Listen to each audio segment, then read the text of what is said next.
everyone, Joe here from ActionX. Welcome to What's on the Tuber. Welcome back if this is your 9th Walker Independence episode review. Weirdly enough, this episode did not end with a preview for next week, so either they're saving like the secrecy or we're not off next week, so we're getting an episode, so it's kind of weird. Anywho, this week on Walker Independent, honestly, this is like a really heated episode. You got like, stuff on the main side, and then you have this new stuff. Got some nice progression going on, like a couple characters on where they're going to go next.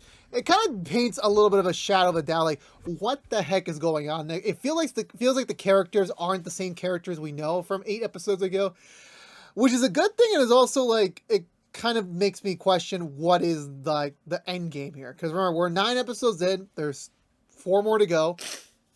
So. And we really don't know if we're going to get a season 2 or not. So I'm hoping they're just going to land this ship as a 1-season thing and kind of just leave the rooms for speculation in the future. But for right now, for Walker Independence, I think this was a very great episode. Definitely did what I wanted it to do. We got some progressions on one and progress on the other. And I really can't wait to see how next episode will shake things up. But with that being said, let's go through the Butcher recap and talk about this week's episode of Walker Independence. So we begin with Kai doing his errands around town after his decision to not leave town because the Tong's coming. So he's kind of settled into like the comfortability of like, okay, yeah, he's just gonna stay here, fight the Tongs when they come. And so he's just waiting for them to come to get it over with. Whether or not they bring their whole army or not is still a big question mark for another day. But what is still another question mark is Abby's uncertainty if it was Tom Daverson who killed her husband. Because right now, seeing that guy from last night definitely shook things up for her. Like, she's not entirely certain if that was Tom or it was a different guy. Like, now she's kind of forgetting if the beard was connected or not. So now she's confused. So that's going to be like a little bit of like a debate for her. And everyone on the team is like very much like baffled and kind of now upset because the whole point was to nail Tom. That was the whole thing. We've been following this for weeks, and now you're telling it, oh, it might not be Tom. It might be something else. And honestly, yeah, that can happen. And it isn't a coincidence that, like, someone that with an identical goatee shows up in the town. So like, it's still a pretty big old question mark right now. So like, we really don't know what the end goal is going to be on that front, really, that, they're just kind of concerned. So like, you know what, let's take a breather. If you can't really present yourself against Tom right now, there really is nothing we can do right now because this new guy, we absolutely know nothing on him. It could be just a nobody. This could be easily resolved. So we're all going to go do other things. This is around the time Hoyt mentions to the deputy that, hey, Kai's going to have some problems with some Tongs. So they want Kate to go kind of keep an eye on him, make sure he's fine, make sure he's kind of chillaxing and everything, so that everything's fine. So she decides to go over to him to kind of pitch some new ideas for new costumes, which again, I don't know how they can afford this, but regardless of what the case might be, she agrees to go watch over him and, kind of keep an eye on him as he's, kind of going through this debacle right now in his life. So she's over there, she's pitching the idea to him. Kai's responded, but he's not really feeling the energy, to be honest with you. He's not really feeling it. Kate is noticing this, but Kai's like, no, I'm fine. I'm just, imagining sketches in my head. Don't worry about me. I bet, however, someone comes by his door, another woman that Kai immediately recognizes to be the woman that, when he mentioned in his story last week, that he got into a conflict with the Tongs because he was trying to save a member of theirs who didn't want to be there anymore, but something happened and they had to split up. This was that woman. So they reconcile, they kiss. He's like concerned, like, what's going on? Where have you been? And she's like, well, I went back to San Francisco to go look for you, and then I found out that they found your location. They were coming here, so I guess she kind of figured out the location too, and that's why she's here. Obviously, Kai's happy that, like, she's safe, and this is another chance for them to actually figure out what they can do together and, like, maybe escape finally, start a new life. Kai's like, no, I'm going to stay here. I need to fight this. I have things here in Independence I need to fight for. But she's like, no, this is our second chance to get away, to start over together. Please, you can't back out of this now, which Kai decides, okay, we're going to go. We're going to leave. Let me gather some funds so we have some traveling around money for a while, since it's going to be hard to, like, live life on the road for a little bit. So he heads over to Kate to get some money. He just has advanced laundry payment for the week, and Kate kind of suspects, like, yeah, something's up. Like, you're kind of feeling a little bit fidgety and all that sort. Like, this is not your normal self. Kai's like, kind of being like that really like vague, like, hey, I'm gonna go. I'm gonna leave. Farewell. I'll see you hopefully maybe in the future in a better terms. The Kate's like, oh boy, this is not gonna end well whatsoever. Oh, actually, I forgot. No, Kate does cast a shadow of a doubt on her. Like, isn't it weird that someone who's been on the run has like very clean, pristine shoes? And Kai's like, no, she's probably got a new pair before she came. And like, wow, that's clearly like not anything that you would even consider to be a possibility. But regardless of the case, Kai's in love. He's just despondent to the truth. So he heads back over there and finds her in his entire place ransacked. Weirdly enough, I don't even know what she was thinking. Like, oh, he's not gonna notice all this. He's not gonna notice. But like, regardless of what the case might be, eventually he just asks her how long have you been working with the tongs. She pulls out a gun and says, like, yeah, I'm trying to help you. I gave you one chance to run away. Maybe you didn't go with it, but now you're gonna die. Either you pay up or you're gonna die. Because he tells her that all the money that he stole from the tongs before was given to that traveling salesman from the mid-season finale, so he has no money at all. And that at this point, what could be more said than done? Meanwhile, Abby's drawing some sketches of the supposed other person, but however, Tom meanwhile is across town, back at the saloon, where he finds out that someone's been paying for special needs, but he is not paying up. Claiming he has no money. It turns out to be his brother, his younger brother, who's rolling to town just to check in on his big bro, see what's going on.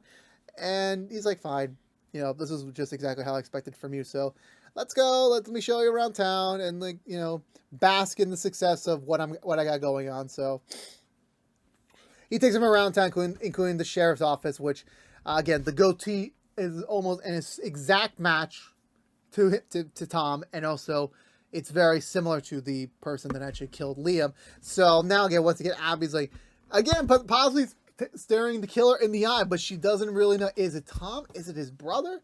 She doesn't know. But however, Tom's brother's more in the mood right now to go get some drinks, inviting Abby along to come with, which of course Tom's like, hey, no, it's better she just stays back. But I was like, nah, let's go have some fun and play some pool, which I'm like, I did not know pool existed in this time frame, but regardless of the case might be. So yeah, anyway, we get to I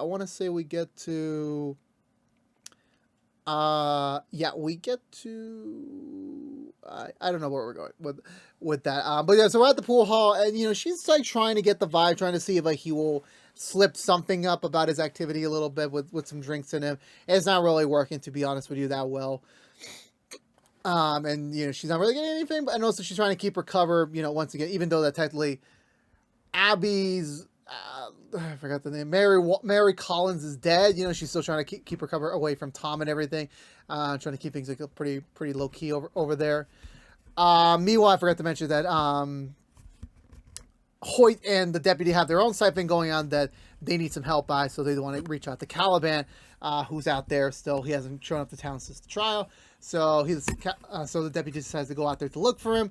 He finds no luck. Caliban's in the middle of his own internal conflict as the chief of his village is sadly about to pass away. So obviously it's all hands on deck there to process him, to say goodbye to him. So, and also for him to take over as a new leader. So he's got a lot on his mind right now, not really focusing much on the town of Independence. Kai pleads with the woman. I think her name is Cindy, or I forgot what her name was, but he pleads to her like, let's make a deal. I know the sheriff of this town. We can maybe work on arrangements and maybe somehow mutually beneficial ourselves without needing to actually kill me. Which I'm like, that is a very fair point there, Kai. I agree with you there. She agrees to the terms, like, we will have the meeting at sundown. Get your arrangements in order. So Kai goes over to the bar, interrupts the pool game, pulls Tom aside, saying that he needs him for like basically a business meeting, and explains to him the whole situation, which of course Tom is not really game for. Like, he does not need this right now in his town. He doesn't need it at all, but considering the fact he does care about his people somewhat, and he needs to sustain the peace, he will do it. He will do the negotiations, but there's no guarantee that he will follow suit or whatever the Tongs want him to do. Tom's brother gets wind of this and kind of warns the I think it's Cindy, the girl that Kai was with, that hey, you know, I know Kai's doing business with my brother, but he's making business with the wrong Davison. So I'm just letting you know, I'm open for business, which kind of sounds kind of corny in my opinion. So they get no luck from Caliban. Eventually they all regroup. The main team anti-Davison group, and they meet up about Kai, and you know, obviously Abby gets filled in about that front and decides to go visit Caliban, see if he can lend a hand, but she heads over to the village pretty quickly. He understands what's going on, but right now it's just not the time because with everything going on, he just can't take a step back. So he needs to be there for the chief. So he respectfully declines her offer.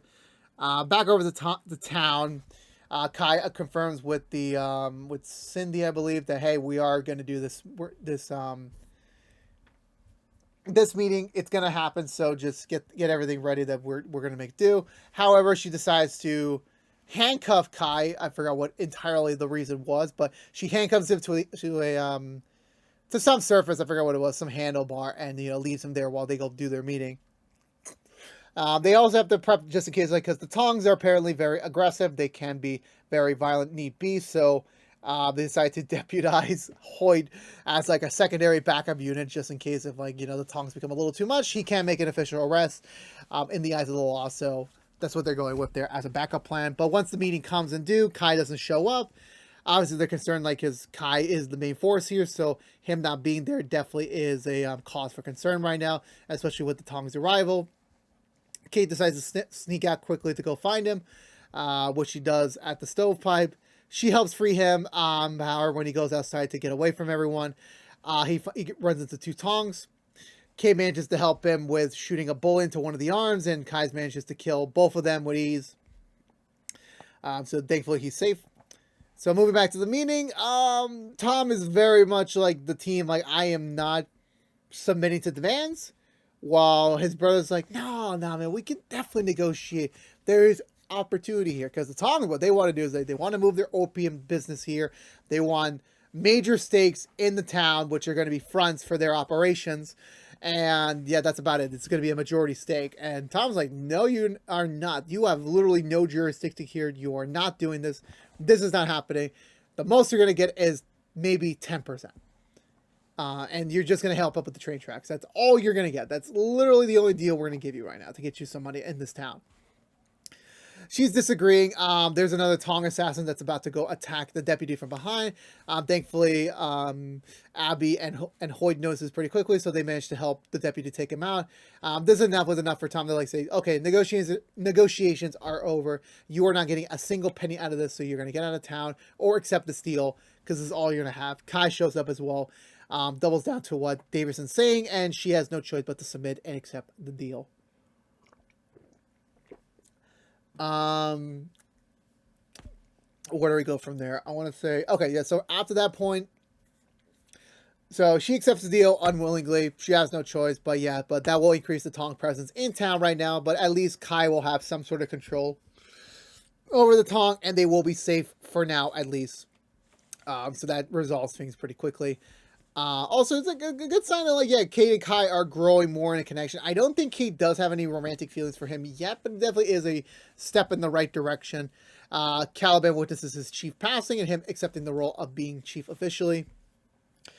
He also meets up with the deputy before nightfall to talk about what their arrangements could be for the future. Obviously, Caliban's focus right now is on the trial, making sure his village is safe. But the deputy decides, you know what? After the trial, I want to help you still.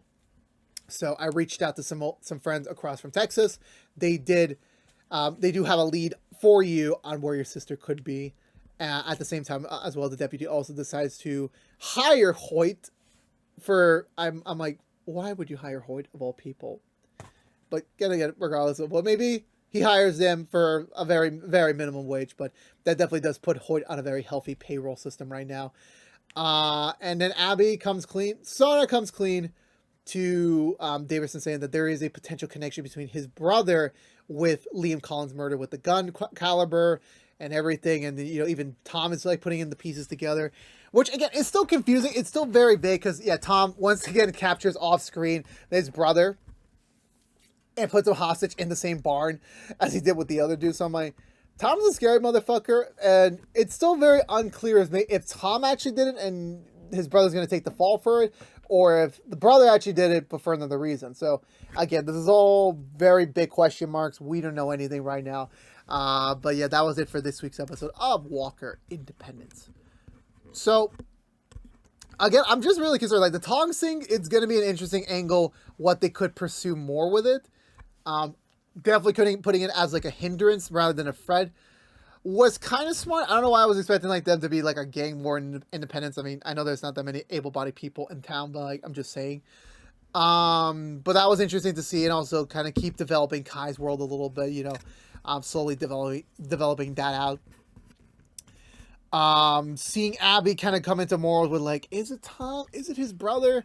She doesn't really know, but like that's the thing about like, you know, perceived vision is like when you're in the heat of a moment, you really don't know what exactly you're looking at, and that can create some doubt. That can create some issues for the person. So it definitely is something that did she make the right call on? I really don't know. There's still like the big question mark there. Like, was that the right call to make, to tell Tom about it? Like, you know, if that was the right move. Maybe he's like now knowing that Abby's knowing more than she let on. Hoyt and Caliban being in new interesting positions, with Hoyt now working in the sheriff's office and Caliban being the chief. Definitely are going to be pretty two interesting angles to see where they'll take things going for the rest of the season if they decide to like really play on those angles. But we shall see.